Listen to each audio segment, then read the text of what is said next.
Hey everyone, I'm Laura Adams, your host and personal finance author, speaker, and consumer advocate who's been writing and hosting this show since 2008. My mission is to give you the knowledge, resources, and motivation to manage your money the best way possible and create a richer life. New Money Girl episodes are released every Wednesday, and when you're subscribed to the show, they'll automatically show up in your podcast app. So be sure to hit the subscribe button in the Apple Podcast app or wherever you listen. I can't believe that Christmas is just a few days away. My husband and I usually travel to see either his family in Alabama or mine in South Carolina, but not this year. We are staying here at our place on the ocean in Vero Beach, Florida, which isn't too shabby. If I had to be locked down this year somewhere, there are many worse places I could have been. So I am very grateful for having the incredible view, and the beach just steps away whenever I want to take a walk or a dip in the ocean. And as we wind down the year, this is when I always think about my goals and specifically how much I'm putting away in retirement accounts. And I hope that you will spend some time as well reviewing what's happened with your retirement savings this year, maybe the good and the bad, and what you'd like to accomplish next year. Today's show is about one of the most well-known and powerful retirement accounts on the planet, the 401k. If you're fortunate enough to work for a company that offers one or its sister account, which is for nonprofits, it's called the 403b. These are incredibly valuable benefits that you should always take advantage of. But unfortunately, many people ignore their retirement plan at work because they just don't understand the rules. And they can seem a little confusing at first. Or you may worry about what would happen to your account if you left the company, or you mistakenly believe that you have to be an investing expert to use one of these retirement plans. That is certainly not true. This podcast will cover 7 primary pros and cons of using a 401k. We'll cover some lesser known benefits, and I'll give you tips to save quickly so you've got plenty of money when you're ready to kick back and enjoy retirement. So let's start out by talking more specifically about what exactly a 401k retirement plan is. Most people have heard of these, even if you don't have one. As I mentioned, they're pretty popular. It is a type of retirement plan that can be offered by an employer. And if you're self-employed with no employees, you can have something similar. It's an account called a solo 401k. These accounts allow you to contribute a portion of your paycheck or your self-employment income and then choose various savings and investment options. It could be CDs, stock funds, bond funds, money market funds, or ETFs, which are exchange-traded funds. You get to choose how to invest your contributions in order to accelerate your account growth. And there are traditional retirement accounts, which give you an immediate benefit by making contributions on a pre-tax basis. That reduces your annual taxable income and your tax liability. You defer paying income tax on your contributions and also on the earnings in the account until you take withdrawals in the future. You might also have a Roth retirement account. This is another option which requires you to pay tax upfront on your contributions. However, your future withdrawals of contributions and investment earnings are entirely tax-free, which is an amazing benefit. A Roth 401k or a Roth 403b is similar to a Roth IRA. However, unlike a Roth IRA, there is not an income limit to qualify. That means that even high earners can participate in a Roth account at work and reap the really nice benefits. So let's talk about the pros of investing in a 401k or a 403b retirement plan at work. I'll tell you, when I was in my 20s and started my very first job that offered a 401k, I did not enroll in it. I was nervous about having investments with an employer because I did not understand how these accounts worked. Nobody took the time to explain it to me. I didn't understand what would happen if I left the company or if the company went out of business. It was a big employer, so it wasn't likely that they were to fold, but I knew that I probably wasn't going to be with that company for the long term. And so I think that's ultimately what kept me from participating. And that was a huge mistake. I want to put your mind at ease about using a 401k because there are many more advantages than disadvantages. So let's talk about 4 primary advantages for using a retirement plan at work. Number 1 is having federal legal protection. Workplace retirement plans are protected by a federal law called the Employee Retirement Income Security Act of 1974, and this gets shortened to ERISA, E-R-I-S-A. This law sets minimum standards for employers that offer retirement plans and the administrators who manage them. Now, employers are not required to offer a 401k, but if they do have to adhere to the ERISA law. And again, this is kind of a lesser known aspect of having a retirement plan at work, this federal legal protection.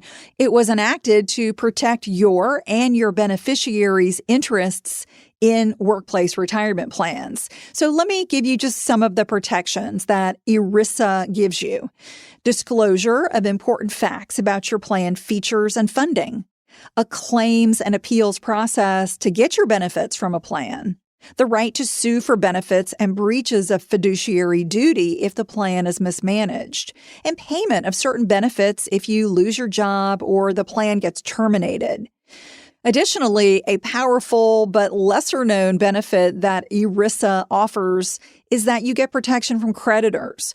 So let's say you've got money in a 401k, but you lose your job and you cannot afford to pay your car loan. If the car lender gets a judgment against you, they can attempt to get repayment from you in various ways, like they can repossess the car, but they cannot get into your 401k or your 403b. They are protected from creditors because of that federal law.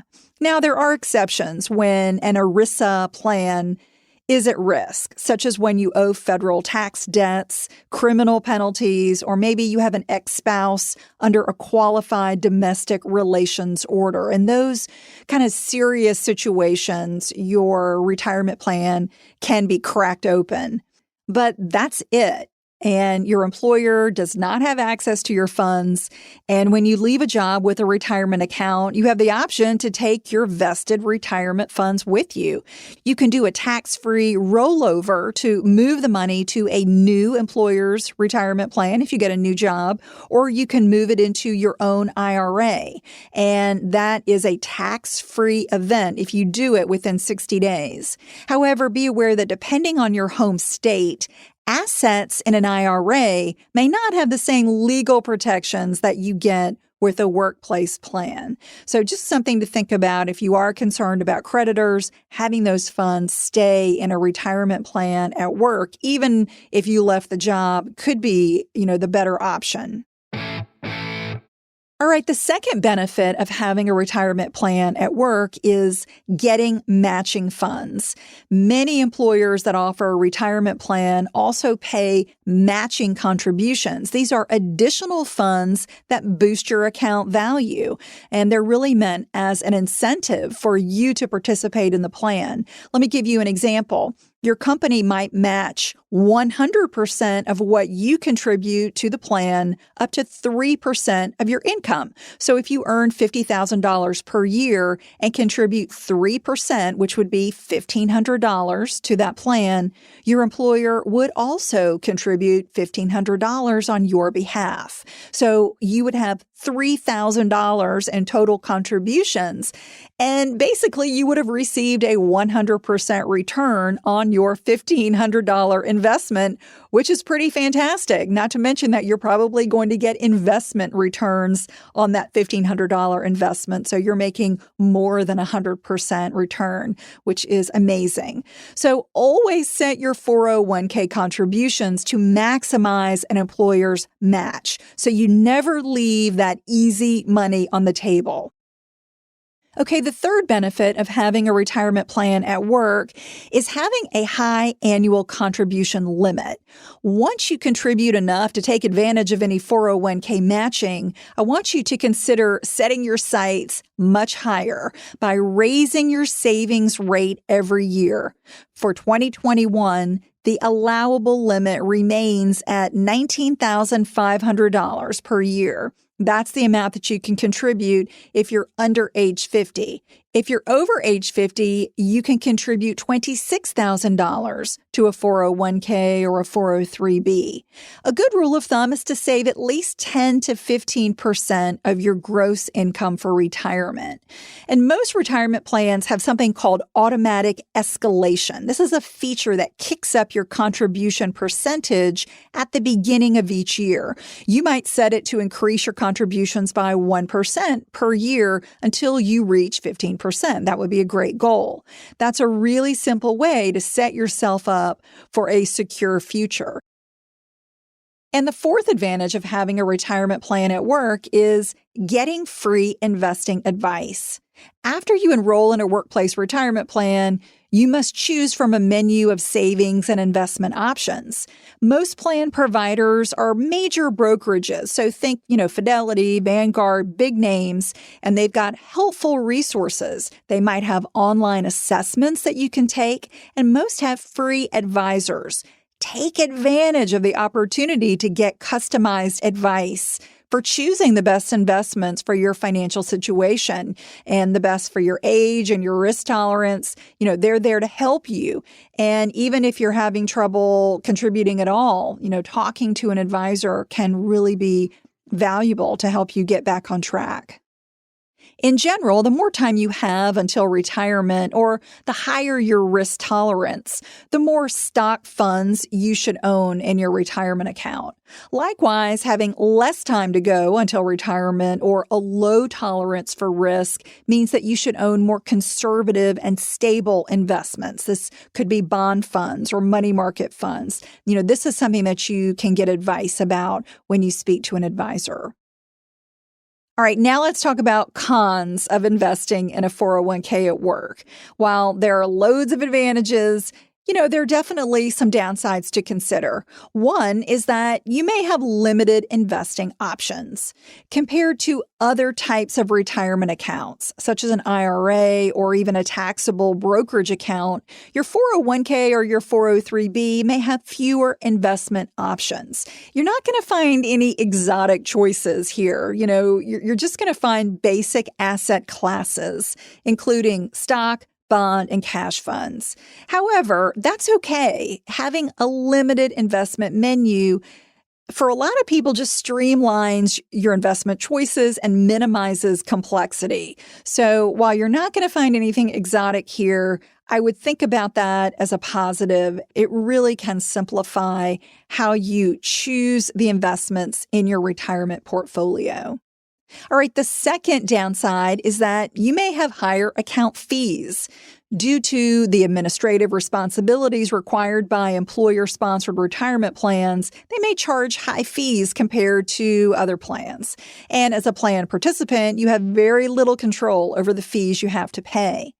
So one way to keep your workplace retirement account fees as low as possible is selecting low-cost index funds or exchange-traded funds, ETFs, when possible. And the third downside we'll talk about is that you must pay fees on early withdrawals. This is just an inherent disadvantage of putting money into a retirement account, and it applies to all retirement accounts. You are typically going to be penalized 10% for early withdrawals if you take money out before the official retirement age of 59 and a half. Plus, you typically can't even tap a 401k or a 403b unless you have a qualifying hardship. That's meant to discourage you from tapping accounts so they can keep growing. The takeaway is that you should only contribute funds to a retirement account that you will not need for everyday living expenses. If you avoid expensive early withdrawals, the advantages of using a workplace retirement account far outweigh the downsides. So I hope that as we go into the new year, you will participate in your retirement account. Next year, if you haven't been participating this year, if you're brand new to these accounts, don't be afraid of them. They really have a ton to offer in terms of tax benefits and incentives. If you have a question about retirement accounts, I would love to hear it. You can always reach me by going to my contact page at lauradadams.com. You can also call in a question. You can go to the voicemail line by calling 302-364-0308. Leave your message 24/7. I would love to hear from you. That's all for now. I'll talk to you next week. Until then, happy holidays, and here's to living a richer life. Money Girl is produced by the audio wizard Steve Rickyberg with editorial support from Karen Hertzberg. If you've been enjoying the podcast, take a moment to rate and review it on Apple Podcasts. That's an easy, free way to show your support and help new listeners find us. You might also like the backlist episodes and show notes that are always available at quickanddirtytips.com.